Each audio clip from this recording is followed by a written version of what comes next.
I can't believe you brought homemade pudding. My business partner teased me, expecting fancier desserts. He tossed the pudding in the trash, leaving me speechless. Feeling angry and helpless, I went home. My wife seemed oddly cheerful, promising that the rude man would face consequences. The next day, something surprising happened when I went to meet the president. My name is Danny Klein, and I've been working in an office for 10 years now. Today, I'm feeling nervous because I have to bring a gift to a tough business partner named Walter Morris. He's picky about gifts, and if he doesn't like yours, he won't even talk to you properly. Sometimes he'll even make up excuses to send you away. But he's important for our business, so I have to deal with him. One day, my manager came to my desk and praised our company's great patented technology. I agreed, but also mentioned how they'd become arrogant because of it. We used to work together closely, but things have changed. My manager looked at me sympathetically. I chuckled bitterly and ran my hand through my hair. I've heard that the president and his wife are nice people, despite Walter being difficult. I hope things improve soon. Yeah. Things should get better soon. It's tough, but it's all part of the job. Thanks, I'll give it my best shot, I replied to my manager. But finding the right gift every time is such a hassle. If I get him the same thing again, he accuses me of being lazy, I complained. My manager suggested, the president's wife really likes pudding. Maybe next time you see them, consider getting some pudding. As soon as my manager mentioned it, I thought of a special pudding from a local store.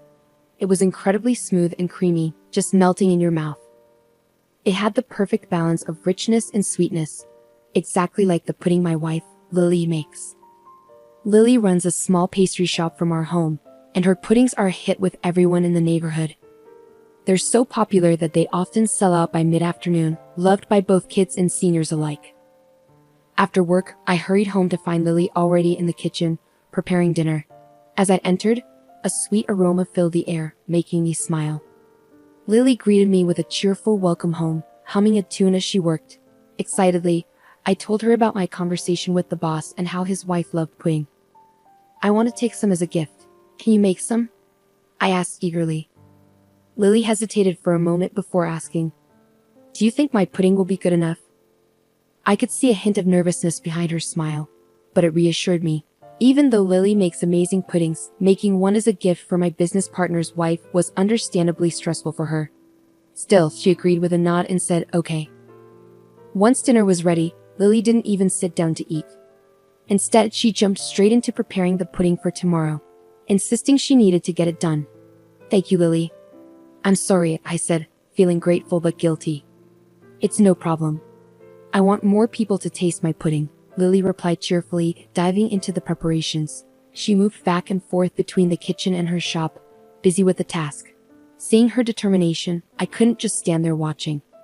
I decided to pitch in and help, following Lily's instructions closely. We ended up staying up later than usual, eagerly anticipating the reaction of the boss and his wife the next day. I fell asleep almost instantly. The next morning, I woke up to find Lily already awake, her head popping out from the shop, wearing a white apron. It's ready, she announced, holding a tray of neatly wrapped puddings in her hands. Thank you, Lily, I expressed my gratitude, not knowing how early she must have woken up to prepare everything. I thanked her repeatedly, feeling appreciative of her effort.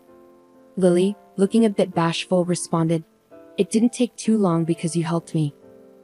As I reminisced about the morning's activities, a smile crept onto my face. I carefully placed the puddings, wrapped in white paper bags with blue ribbons, on the passenger seat and let out a sigh. With renewed confidence, I started the company car. There shouldn't be any problem with Lily's pudding. It's sure to impress. That's what I believed, until I heard a voice that crushed my hopes. What's this? Just like always. I mentioned Walter's name to the receptionist with a smile, and she asked me to wait for a moment. Taking a seat in the entrance, I made sure the pudding in the bag was safe. As I waited, I noticed Walter approaching from the elevator, wearing a slight smile. When he glanced at what I was holding, he immediately questioned, What is this? With doubt in his voice. I couldn't help but flinch. Nevertheless, I replied calmly, It's just a small gift. It's pudding made by my wife, who runs a pastry shop. But before I could finish, Walter scoffed, Pudding, are you mocking me? Shouldn't you bring something fancier? His words were filled with disdain, and he looked at me as if he were mocking me. At first, I didn't understand, but as it sank in, I felt my fists clenching in anger. Walter was a client I had been working with smoothly until now. I couldn't afford to ruin our relationship, so I swallowed my emotions and tried to reason with him. Even though it's not fancy, my wife's puddings are quite popular, I explained, but Walter dismissed it, saying, "No way. I can't eat pudding made by an amateur." He snatched the bag of pudding from my hand roughly, leaving me stunned. "What are you doing?" I exclaimed, taken aback. My anxious voice clashed with Walter's dry laughter, attracting curious glances from the receptionist and other employees passing by. "I can't believe you give me such low-quality stuff," Walter remarked, lifting the bag to his face with a scrutinizing gaze. My anger surged, but I fought to keep my cool. Then I heard him say, "It's the CEO's wife's favorite. Even so, would you bring something made by an amateur?" I defended, feeling the need to stand up for Lily's skill. "My wife is definitely not an amateur. Even so, you must understand that I can't serve such an unsightly pudding to the president."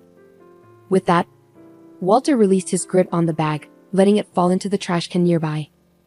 It happened so fast that I couldn't react, leaving me standing there in shock. The bag with the pudding inside made a mournful sound as it landed in the bin. A small gasp escaped from the receptionist nearby. "I'll take care of it for you today. Just be more careful next time," Walter stated, his voice dripping with irritation. All I could do was stare at the discarded pudding and mutter a barely audible, "I'm sorry." Walter nodded in response, his expression unreadable. Whether he was satisfied with my apology, I couldn't tell. "I've got some urgent matters to attend to. I hate to do this, but could you please leave?" Without waiting for my response, he turned and headed towards the elevator. I stood there stunned, unable to tear my gaze away from the discarded pudding. Time seemed to blur, and before I knew it, I found myself back in my company car.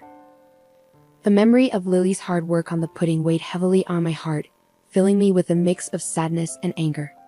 Most of all, I felt frustrated with myself for not being able to stand up for her or myself. All because Walter was a business partner. I couldn't focus on work that day, my mind consumed with how to tell Lily about what happened. When I got home, Lily greeted me with a smile, casually sipping tea on the couch. Caught off guard, I paused in untying my tie. "Did something happen?" Lily asked, noticing my hesitation and concern. Unable to hide it any longer, I confessed everything to her. "I'm sorry, he threw away the pudding you worked so hard on right in front of me." Lily looked surprised at first, but then she gently squeezed my hand. "It's not your fault. Maybe there was something wrong with the pudding." Deep down though, I knew that wasn't true. Walter hadn't even bothered to look inside the bag before tossing it away. It didn't matter what was inside. If it wasn't up to his standards, it was going in the trash. Before I could apologize again, Lily stopped me. She seemed to think for a moment, then grinned mischievously. "That man's getting fired." "Fired?" I questioned, taken aback by Lily's comment. "I'm just kidding though," she reassured me with a soft chuckle.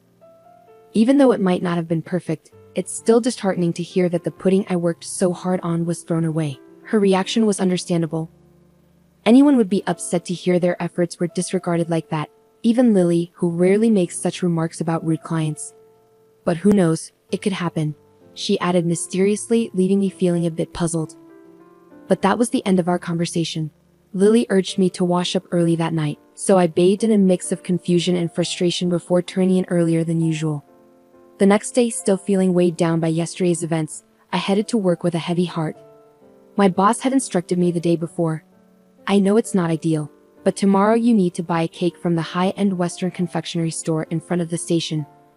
His words echoed in my mind as I stopped by the pastry shop near the station on my way to work and bought a cake. I placed the box from the fancy pastry shop on the passenger seat, letting out a sigh heavier than the day before. Yesterday, I had promised Walter that I'd come back today with an apology gift. Maybe because of the incident, Walter had responded with an even more arrogant tone. "All right, I'm counting on you this time," he said before hanging up. I should get going, I told myself, mustering up some motivation as I settled into the driver's seat of my company car.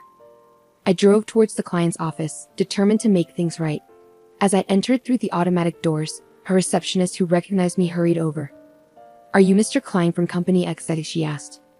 "Yes, that's me, but please, lead the way," I replied.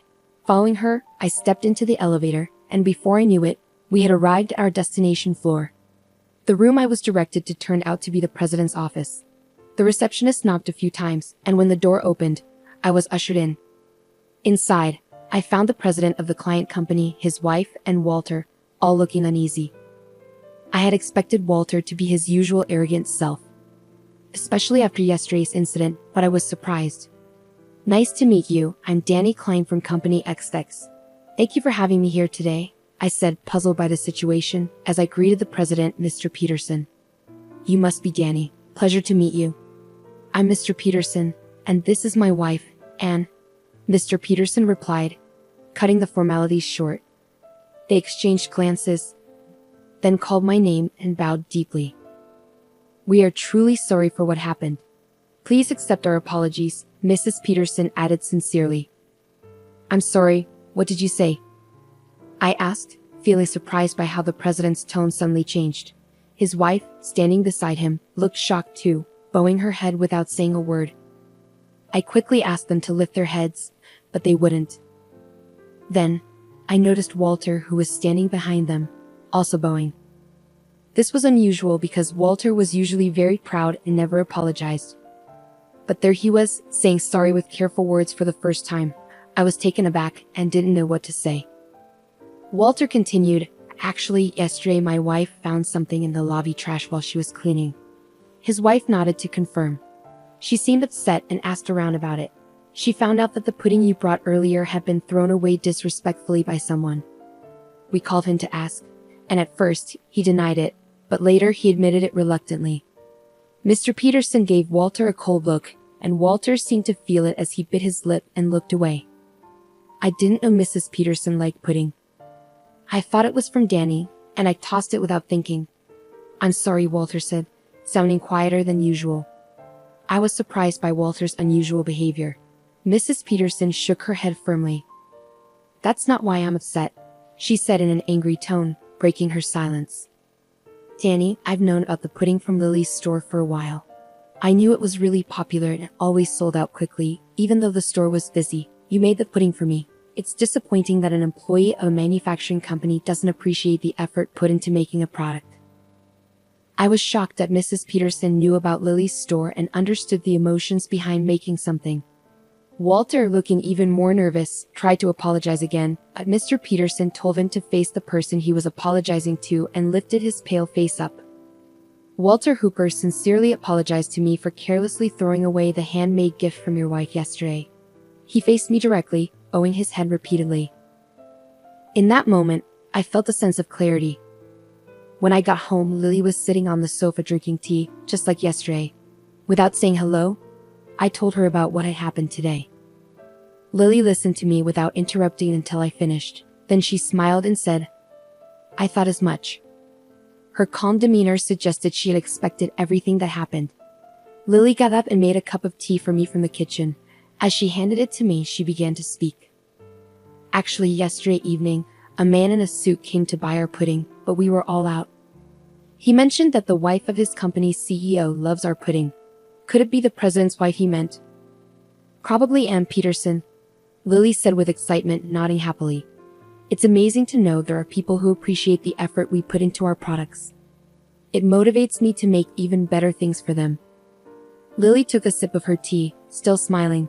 Seeing her so genuinely happy made me understand Mr. and Mrs. Peterson's words better, but it also made me feel guilty. Did I truly value the effort of producers like Lily while doing my job? I was angry at Walter's arrogance, but was it because I thought we were doing him a favor by selling our products? Maybe I was being carried away too. Like Lily, shouldn't I strive to connect the creator's thoughts with the consumers through my work? As I thought about all of this, Lily noticed something and gently placed her hand on my shoulder. "Perhaps from now on, you'll consider both the creators and the users' perspectives." Lily's words made me feel a bit embarrassed, but more importantly, they gave me a new outlook on my job. After everything that happened, Walter's attitude changed a lot. He wasn't as arrogant as before and stopped demanding gifts. Now, we openly share our opinions and have a better relationship. Like Lily, I want to keep delivering the creator's ideas to users through my work.